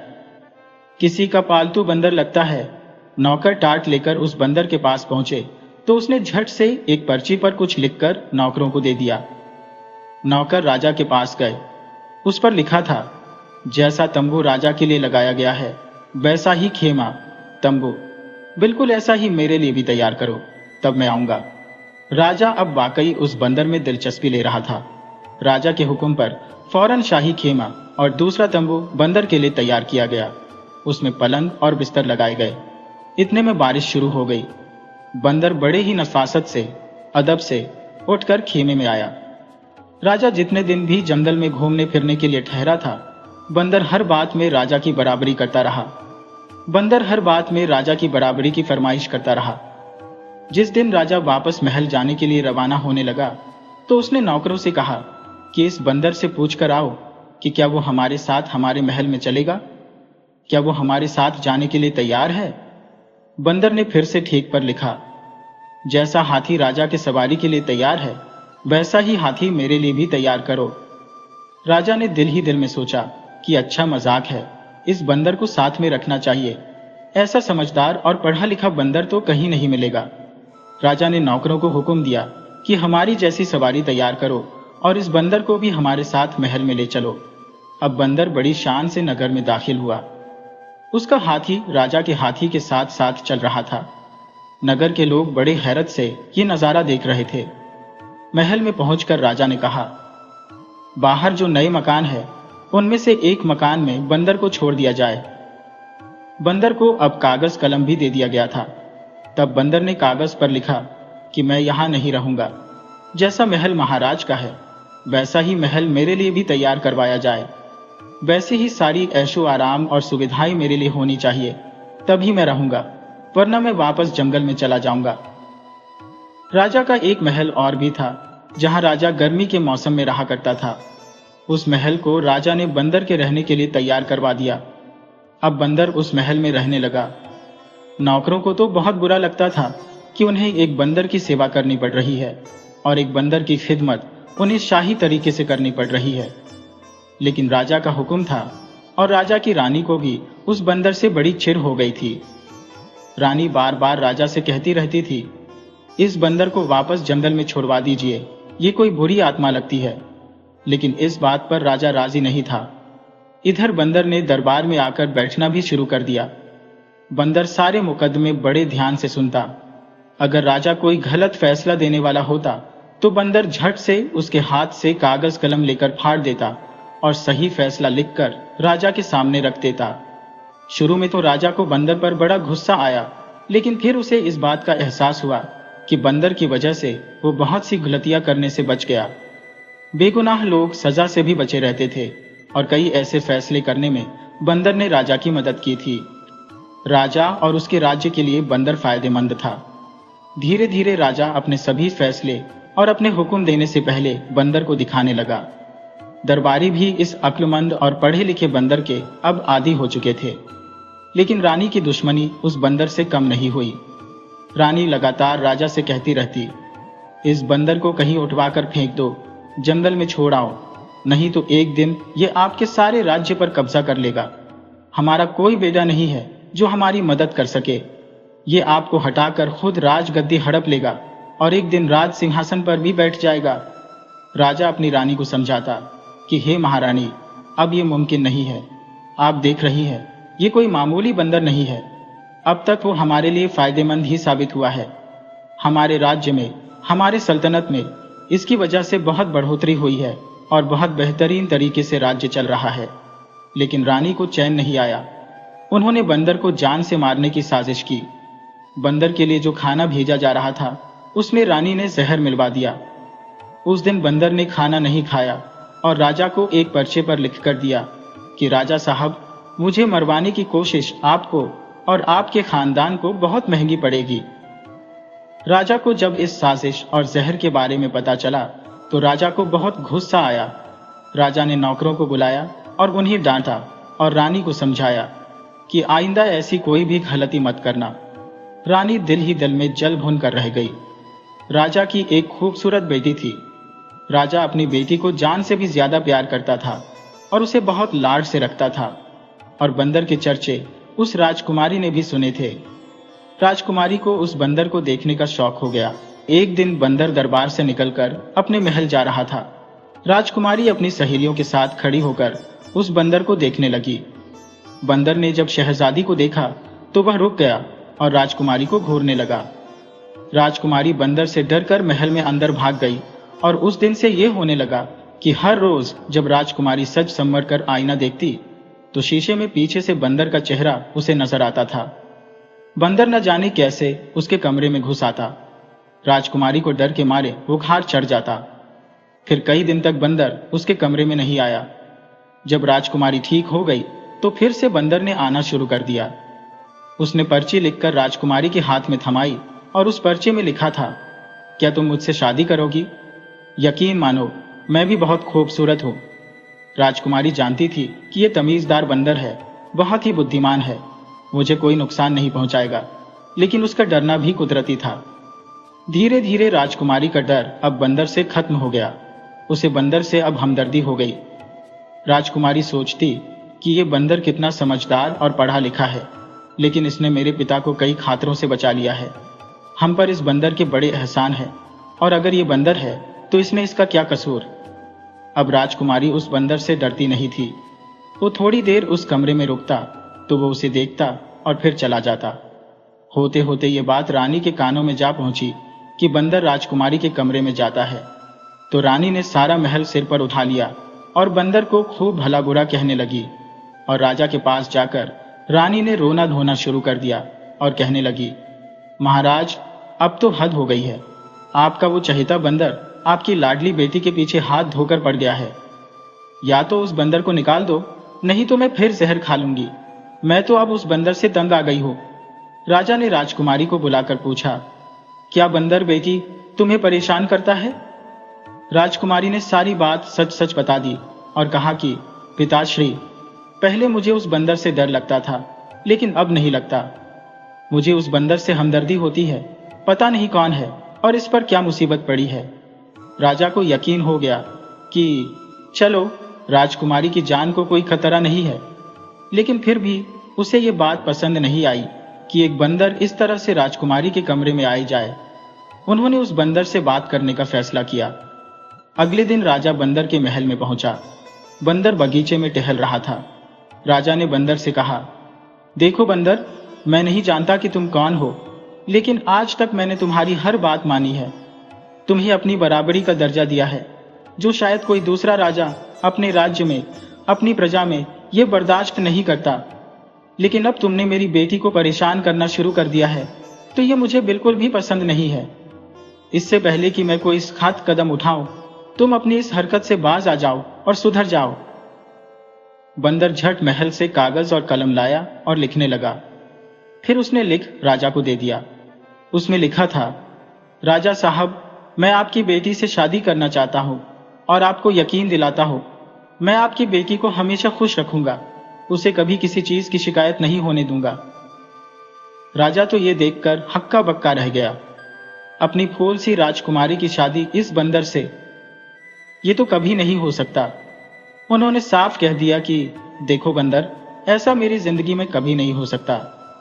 मैं अपनी फूल सी पुत्री का विवाह तुम्हारे साथ कैसे कर सकता हूँ? बंदर ने राजा की कमर से यह सुनकर तलवार निकालकर तान ली और दूसरे हाथ से लिखा, अगर आपकी जिंदगी में यह मुमकिन नहीं है तो फिर मरने के लिए तैयार हो जाओ। आपको मारकर मैं आपकी बेटी से शादी कर लूंगा। आप मेरे ससुर हैं, मैं आपका एहसानमंद हूं। आपने मेरे ऊपर एहसान किया है, मुझे इस महल में रखा, इसलिए मैं आपके खून से अपने हाथ नहीं रंगना चाहता। राजा को अपनी मौत सामने नजर आई तो वह बोला, मैं सोचकर जवाब दूंगा। बंदर ने फिर लिखा, जो कुछ भी हो, लेकिन वो जवाब हाँ में होना चाहिए। राजा बेचारा बड़ी मुश्किल में फंस गया। राजा महल में वापस आ गया और बड़ा ही ज्यादा परेशान था। एक तरफ बेटी थी, दूसरी तरफ उसकी अपनी जान, उसकी अपनी जिंदगी। अब वो क्या करता, क्या नहीं करता। उसने सारी रात टहलते टहलते गुजारी, लेकिन उसने अपनी रानी को कुछ नहीं बताया। वो जानता था कि रानी सारा महल सिर पर उठा लेगी और कहेगी, तुम इस बंदर को क्यों लेकर आए थे? सुबह हुई तो राजा फैसला कर चुका था कि वो कभी भी अपनी बेटी की शादी इस बंदर से नहीं करेगा। अपनी बेटी को किसी बंदर से ब्याहने की बजाय वो अपनी जान दे देगा। कुछ नसीहत, कुछ वसीयत करने के लिए राजा राजकुमारी के पास गया और उसे समझाने लगा कि पुत्री, कल अगर मुझे कुछ हो जाए तो तुम्हें क्या करना है, अपनी माँ को कैसे संभालना है और राजकाज के कामों को कैसे संभालना है और अपने जो राज्य के कामों को कैसे देखना है। कौन कौन वफादार लोग तुम्हारी मदद कर सकते हैं। राजकुमारी ने अपनी आंखों में आंसू भरकर कहा, पिताश्री, आज आप कैसी बातें कर रही हैं? आपका साया मेरे सर पर जीवन भर रहे। आप 100 वर्ष जिएंगे और राज करेंगे। राजा ने अपनी पुत्री को समझाया और बोला, पुत्री, वो बंदर मेरी जान के पीछे पड़ गया है। कहता है या तो मैं तुम्हारी शादी उससे कर दूं, नहीं तो वो मुझे जान से मार डालेगा। मेरी जिंदगी में तो यह मुमकिन नहीं है कि मैं अपनी फूल सी बच्ची का विवाह एक बंदर से कर डालूं। मैं अपनी बेटी की शादी उस बंदर से हरगिज नहीं कर सकता। इसीलिए पुत्री, तुम अपनी माँ को, उस बंदर को मारने की कई तरकीबें तुम्हारी माँ कर चुकी है, लेकिन वो आज भी जिंदा और सही सलामत है। वो बंदर बहुत ही चालाक और बुद्धिमान है। मैं आज उस बंदर को साफ जवाब दे दूंगा और शायद ये जवाब सुनकर वो बंदर मुझे फौरन मार डाले। तुम मुझे, जो अपने पिता को ये काम करने दो और तुम अपनी माँ के साथ तहखाने में छुप जाना और उस वक्त तक तहखाने से बाहर मत निकलना जब तक वो बंदर मायूस होकर यहाँ से चला न जाए। राजकुमारी कहने लगी, पिताश्री, आपकी जान इतनी सस्ती नहीं है कि आप सिर्फ मेरे ही बाप नहीं हैं, बल्कि इस राज्य के राजा भी हैं। आप इस सारी राज्य के राजा भी हैं और इस प्रजा के प्रति आपके कुछ फर्ज भी हैं। राजपाट को कौन देखेगा, कौन प्रजा को देखेगा? प्रजा का क्या होगा? आप जाकर बंदर से मेरे रिश्ते के लिए हाँ कर दीजिए। अगर मेरी किस्मत में यही लिखा है तो वो आपके मरने के बाद भी होकर रहेगा। राजा अपनी पुत्री की बात मान गया, लेकिन उसका दिल परेशान था। राजा बहुत मजबूर था। जाकर राजा बंदर को अपने जो फैसला सुना दिया और उसने शादी के लिए हाँ बोल दिया। बंदर ने कहा, आप शादी की तैयारी कीजिए महाराज। रानी के कान में जब यह बात पहुंची तो रानी ने सारा महल सिर पर उठा लिया। रानी बहुत रोई धोई, जान से देने की धमकियां दी, बाल नोचे, कपड़े फाड़े, लेकिन होनी को कौन टाल सकता था। शादी वाले दिन राजा ने रानी को एक कमरे में बंद कर दिया और राजकुमारी और बंदर की शादी हो गई। राजकुमारी विदा होकर बंदर के महल में आ गई। उसकी विदाई हो गई। तब उसकी मां को बाहर निकाला गया। बहुत ही बवाला मचा था। रानी रोई धोई, खूब ड्रामा हुआ, लेकिन अब क्या हो सकता था। अगले दिन सुबह जब राजकुमारी महल आई तो वह बहुत खुश थी। सब ये देखकर बहुत हैरान थे। महारानी ने अपनी बेटी को गले लगाकर रोने का इरादा किया, लेकिन बेटी ने कहा, माँ, अब रोने धोने से कोई फायदा नहीं है। जो मेरी किस्मत में लिखा था वो हो गया। मैं खुश हूं। माँ तो जो रानी थी, अपनी बेटी से बहुत प्यार करती थी। वो तो अपनी बेटी के मुंह से इन शब्दों को देखकर हैरत से उसे देख रही थी। वो बोली, पुत्री, तू उस बंदर के साथ खुश है? राजकुमारी बोली, हाँ माँ, मैं खुश हूं। अब आप रोना धोना बंद करो। राजकुमारी अब दिन में अपने बाप के महल में रहती और रात को अपने महल में चली जाती। खुशी खुशी उनके दिन कटने लगे। रानी राजकुमारी के चेहरे पर जो खुशी झलकती थी। बेटी को खुश देखकर राजा भी, जो अब चिंतित नहीं था, उसे भी सुख था कि चलो उसकी पुत्री खुश है, वो भी प्रसन्न था। लेकिन जो रानी थी, उसको ये बात किसी तरह से हजम नहीं हो रही थी कि उसकी बेटी एक बंदर के साथ कैसे खुश है। एक दिन रानी ने छानबीन करने की ठान ली। रात को रानी ने नौकरानियों वाली कपड़े पहने, नौकरानी की चादर ओढ़ी और बंदर के महल की तरफ निकल गई। आमतौर पर बंदर अपने महल का दरवाजा अंदर से बंद कर लेता था, लेकिन उस दिन जो इत्तेफाक से, पता नहीं कैसे, उस दिन महल का दरवाजा खुला रह गया। रानी चुपके से अंदर घुस गई। राजकुमारी के कमरे का दरवाजा बंद था, लेकिन अंदर से हंसने बोलने की आवाजें आ रही थी। आवाज किसी मर्द के बोलने की थी और ताज्जुब के मारे रानी ताले के अंदर झांक कर देखने लगी। उसने ताले के सुराख से अंदर झांक कर देखा। अंदर राजकुमारी के साथ एक खूबसूरत सुंदर राजकुमार जैसा नौजवान बैठा था। दोनों हंस हंस कर एक दूसरे से बातें कर रहे थे। रानी ने दिल में सोचा, अच्छा ये बात है, तभी तो कहो मेरी बेटी इतनी खुश कैसे रहती है। फिर वह रानी जाने के लिए पलटी तो उसे एक तरफ बंदर की खाल दिखाई दी। रानी ने सोचा, जब इतना खूबसूरत जवान है, ये तो इतनी मोटी खाल अपने ऊपर क्यों रखता है और बंदर क्यों बना रहता है। अगर मैं इस खाल को जला दूं तो ये फिर दोबारा कभी बंदर नहीं बन सकेगा। ये सोचकर रानी ने बंदर की खाल उठाकर अपने महल में ले आई और लाकर उसे आग लगा दी। इधर खाल में आग लग गई, उधर वो राजकुमार जलने लगा। बचाओ बचाओ कहता हुआ चिल्लाने लगा और भागते हुए गायब हो गया। हैरान परेशान राजकुमारी महल में पहुंची तो देखा कि खाल जल रही है। उसने जल्दी जल्दी आग बुझाई। देखा तो ये उसकी रानी माँ का कारनामा है। उसने कहा, हाय माँ, आपने ये क्या किया? आपने मेरा सुहाग उजाड़ दिया। माँ, ये आपने क्यों किया? मेरा सुहाग क्यों उजाड़ दिया? भला मुझसे आपकी क्या दुश्मनी थी? तब राजकुमारी की माँ बोली, बेटी, मुझे क्या पता था। मैंने तो सोचा था कि न ये मोटी खाल रहेगी और न ही तुम्हारा दूल्हा इसे पहनेगा। राजकुमारी का रोते रोते बुरा हाल हो गया। वो बोली, माँ, मैंने आपसे कहा था ना, मुझे मेरे हाल पर छोड़ दो, लेकिन आपको भी चैन नहीं था। अब ठंडक पड़ गई आपके दिल में। अब उसकी रानी माँ चुप हो गई। खुद अपने हाथों से अपनी बेटी का घर बर्बाद कर दिया। जैसे ही राजा को ये बात पता चली तो राजा ने दूर दूर तक घोड़े दौड़ा दिए, लेकिन कहीं भी उस बंदर राजकुमार की खबर नहीं आई। राजकुमारी की हालत तो देखी नहीं जाती थी। राजकुमारी सूख कर कांटा हो गई थी। न तो वो खाती थी, न ही अब पीती थी। हंसना बोलना तो जैसे वो भूल गई थी। कुछ दिन ऐसे ही गुजर गए। फिर राजकुमारी जोगन वाले कपड़े पहनकर राजकुमार की तलाश में निकल पड़ी। जंगल जंगल, नगर नगर भटकते फिरते उसके पांवों में छाले पड़ गए। रूप भी उसका फीका पड़ गया। राजकुमारी एक दिन जंगल में रात को एक पेड़ के नीचे बैठी थी।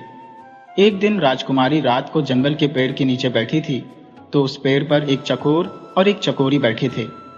चकोर दरअसल एक खूबसूरत परिंदा होता है। चकोरी ने चकोर से पूछा, क्या बात है चकोर, तुम इतने उदास क्यों हो? चकोर ने जवाब दिया, क्या बताऊं चकोरी, यहाँ से जो अपना जो नगर है, मैं वहां के राजकुमार के लिए परेशान हूं। उसके सारे जिस्म पर बड़े बड़े छाले पड़ गए हैं। उसके शरीर पर इतने जख्म है कि न बेचारा सो सकता है न बैठ सकता है। सारे वैद्य हकीम इलाज करके हार गए हैं। किसी भी चीज से कोई फायदा नहीं होता। चकोरी ने पूछा, राजकुमार की यह हालत कैसे हुई? चकोरी ने कहा, कैसे राजकुमार हमारा इतनी मुसीबत में है? तब चकोर ने कहा, किसी औरत ने हमारे राजकुमार को जलाकर मारने की कोशिश की थी। उसकी जान तो बच गई है, लेकिन उसका सारा बदन बुरी तरह से जल गया है। चकोरी ने चकोर से पूछा, क्या हमारे राजकुमार के दुख का कोई इलाज नहीं है? चकोर ने कहा, चकोरी, एक इलाज है। और चकोरी कहने लगी, कौन सा इलाज? तब चकोर ने कहा कि एक ही इलाज है। अगर कोई हमारी बीट, मल इकट्ठी कर ले और उन्हें चंदन के साथ घिसकर 40 दिन तक सुबह शाम राजकुमार के जख्मों पर लगाए तो वह ठीक हो सकता है। राजकुमारी फौरन समझ गई, ये उसी के राजकुमार की बात है। चकोरी और चकोर तो सुबह होते ही उड़ गए और राजकुमारी पेड़ के नीचे जो गिरी हुई उनकी बीट इकट्ठी की और उस नगर की तरफ चल पड़ी। कुछ ही दूर पर एक शानदार सा नगर नजर आया। नगर बहुत ही खूबसूरत था, लेकिन वहां भी एक चीज थी। हर तरफ सन्नाटा और उदासी छाई थी। लोग खामोश और उदास थे। चारों तरफ लोग जो उदासी में थे और अपने अपने काम करने में लगे हुए थे। राजकुमारी ने जिससे भी इसकी वजह पूछी, सबसे यही जवाब मिला कि उनका राजकुमार मौत के करीब है, इसलिए उनके नगर में मातम छाया हुआ है। राजकुमारी ने बाजार से चंदन खरीदा, दवा पीसने वाली खड़ल, ओखली और दूसरा सामान खरीदा और शाही महल में जा पहुंची। पहरेदार से कहने लगी कि राजा से कहो, हिमालय की पहाड़ियों से कोई वैद्य हकीम आए हैं। वो राजकुमार को जो इलाज करने का दावा करते हैं, उसे जो राजा सुनकर उस वैद्य बने राजकुमारी को बुला लेता है। उन्होंने इस वैद्य को भी बुला लिया। वैद्य की शक्ल देखकर जो राजा को कुछ शक हुआ कि ये नौजवान भला क्या इलाज करेगा, बड़े बड़े नामी गिरामी जो वैद्य हार चुके हैं। फिर भी उसने पूछा कि भाई तुम कर लोगे? दुनिया भर के तमाम वैद्य हकीम हार चुके हैं, अब तो दुआओं का ही सहारा है। राजकुमारी बोली, महाराज, अगर 40 दिन तक राजकुमार ठीक न हुआ तो जो चोर की सजा हो वो मेरी सजा होगी। राजा फौरन राजी हो गया। राजकुमारी कहने लगी, महाराज, मुझे राजकुमार के बगल वाला कमरा चाहिए ताकि मैं दिन रात उनका इलाज कर सकूं। राजा के हुक्म पर फौरन उन्हें राजकुमार के बगल वाला कमरा दे दिया गया। अब राजकुमार के पास राजकुमारी पहुंची तो उसकी हालत देखकर राजकुमारी का दिल रोने लगा। राजकुमारी ने बड़ी मुश्किल से अपने आप को संभाला और फौरन अपने कमरे में जाकर चंदन के साथ चकोर और चकोरी की बीट पीसी।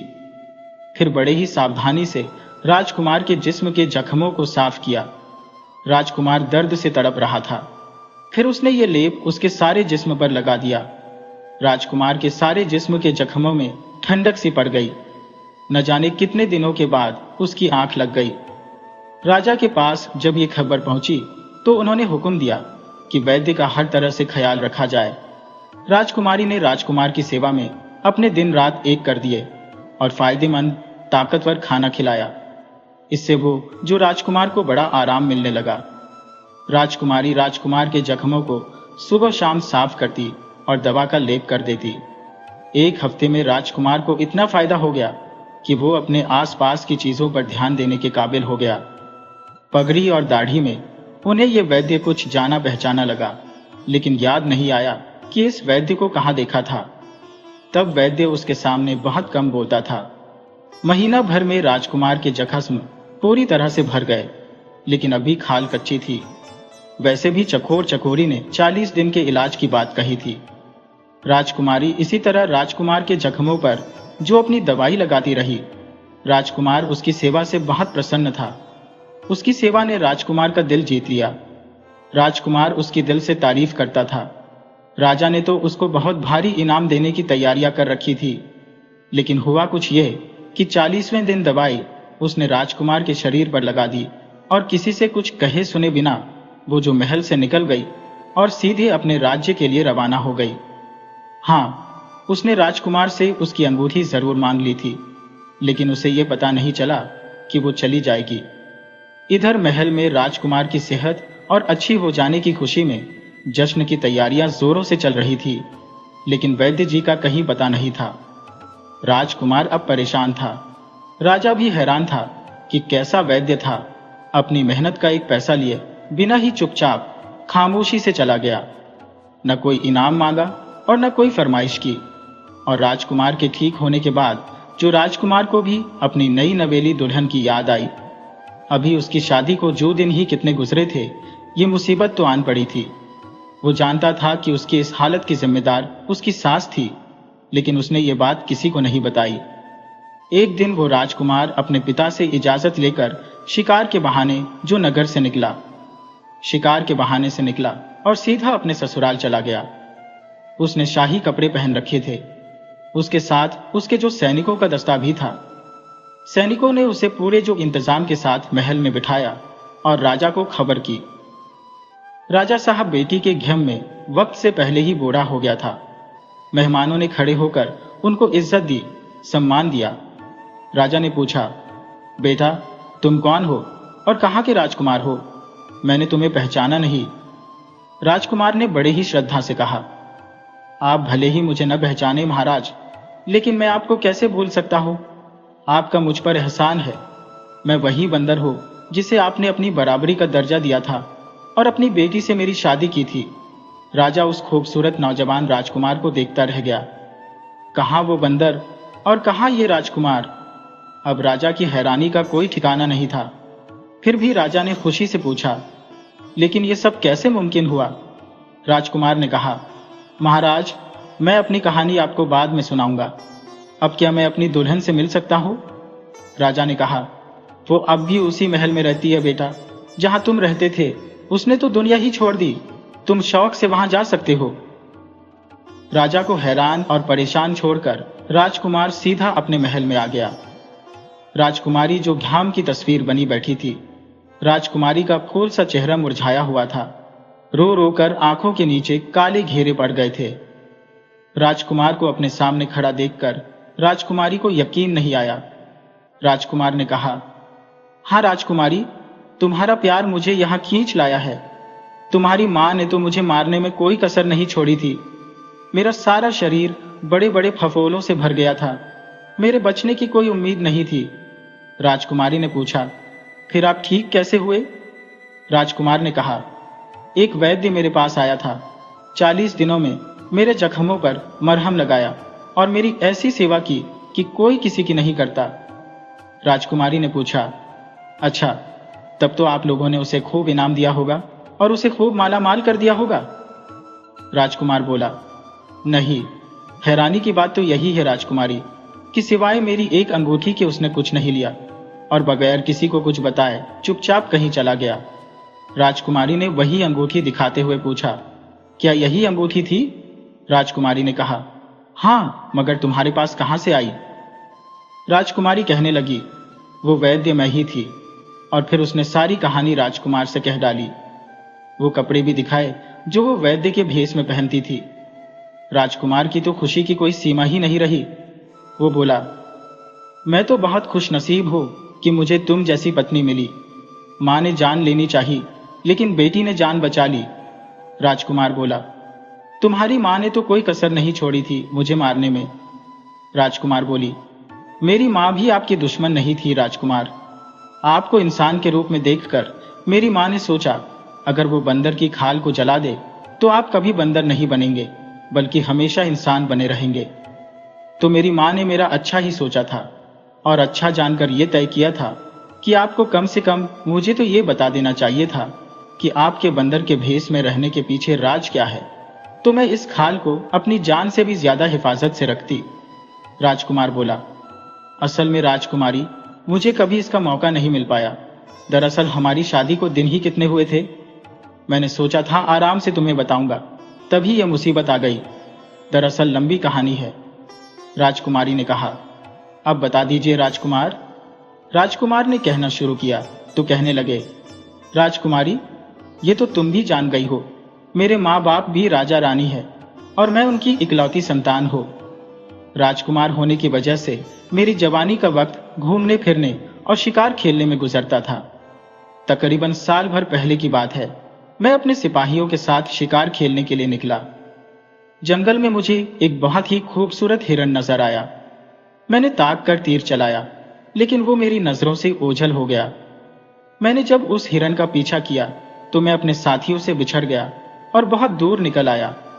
मैंने देखा एक झरने के किनारे एक बुजुर्ग बैठे हैं। उनके पास एक 10 साल का लड़का लेटा हुआ था, जिसकी टांगों से खून बह रहा था।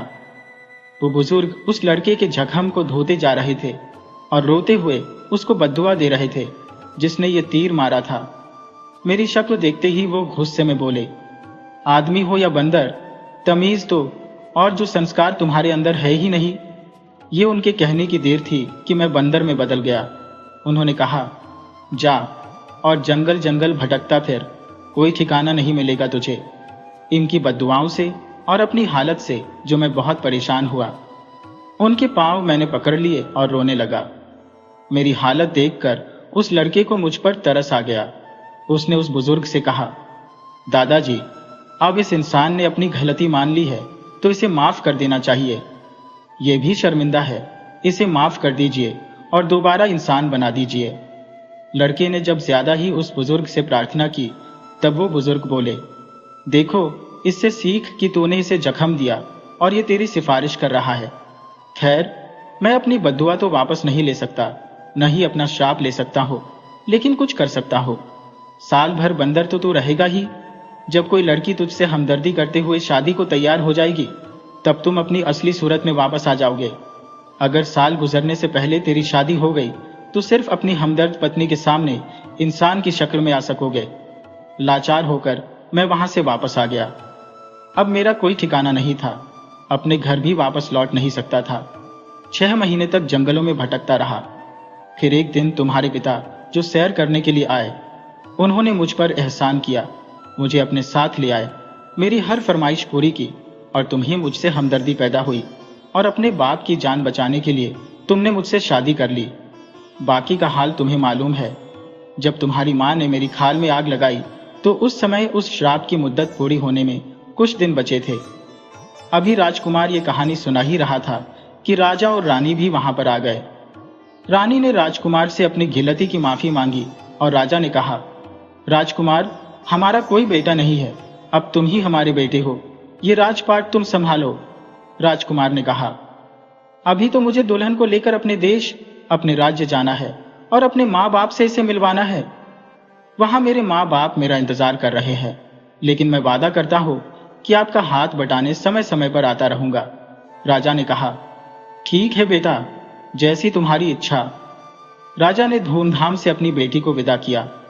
दोनों परिवारों में खुशी खुशी अब जिंदगी जो बसर करने लगे और वो राजकुमार राजकुमारी खुशी खुशी रहने लगे। दोस्तों, कहते हैं ना, मत करना जलील किसी फकीर को अपनी चौखट पर, क्योंकि ऊपर वाला कटोरा बदलने में जरा भी देर नहीं करता। ये कहानी बताती है कि किसी को दुखी करके हम खुश नहीं रह सकते। इसलिए पशु हो, इंसान हो, चाहे कोई भी हो, कभी किसी को जलील मत करना। आप इंसान हैं, एक अच्छे इंसान बनिए। दोस्तों, उम्मीद है आपको ये कहानी पसंद आई होगी। अगर आपको ये कहानी पसंद आई हो तो प्लीज हमारे चैनल को सब्सक्राइब करें, वीडियो को लाइक करें और शेयर करें और कमेंट्स करके हमें बताइए आपको ये कहानी कैसी लगी। राधे राधे।